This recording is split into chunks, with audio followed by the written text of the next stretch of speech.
Thank you, Honorable Speaker, honorable members. The United States of America remains a strategic as well as a historic partner to our country. South Africa maintains its active engagement with the United States through political, diplomatic, and economic channels. Soon after the establishment of the Government of National Unity last year, the Minister of International Relations and Cooperation, as well as the Minister and Deputy Minister of Trade, Industry and Competition, they all undertook official visits to Washington, D.C. for engagement with the administration. They also engaged with members of Congress, business people, as well as academia and think tanks in the United States.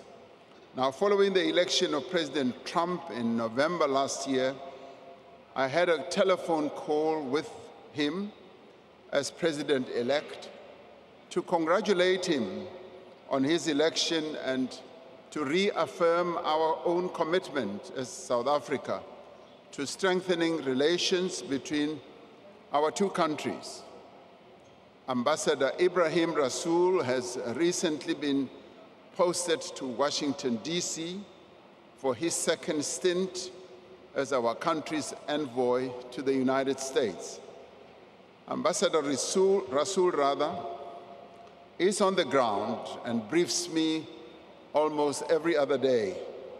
He's on the ground with his team, engaging various stakeholders to underscore the importance of deepening economic, political, and cultural relations between these two historic partners, the United States and South Africa.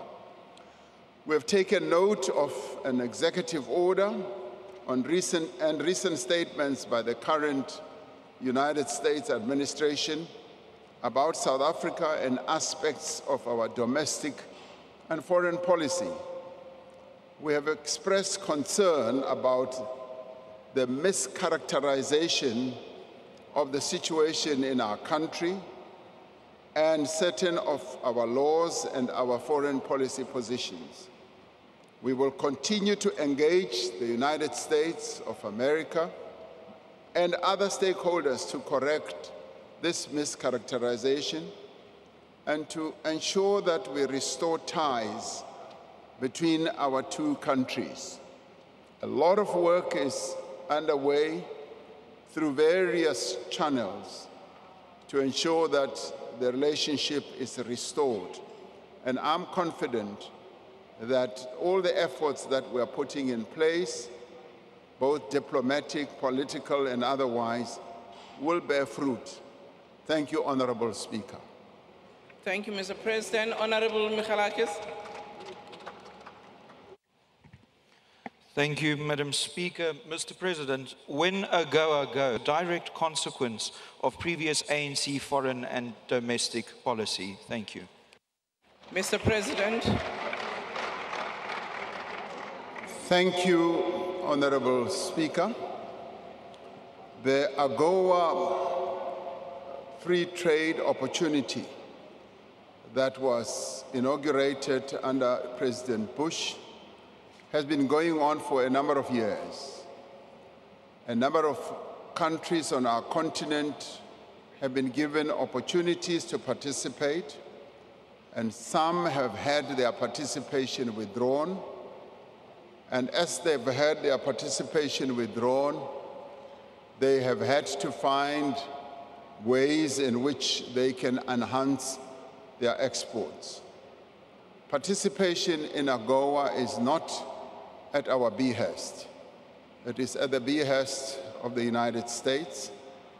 And what we seek to do, and have done so for many years, is to demonstrate that we are a good trading partner to the United States and indeed to many other countries around the world, and that we do adhere to rules and regulations that are put in place to enable our participation in trade agreements, whether they are bilateral or multilateral.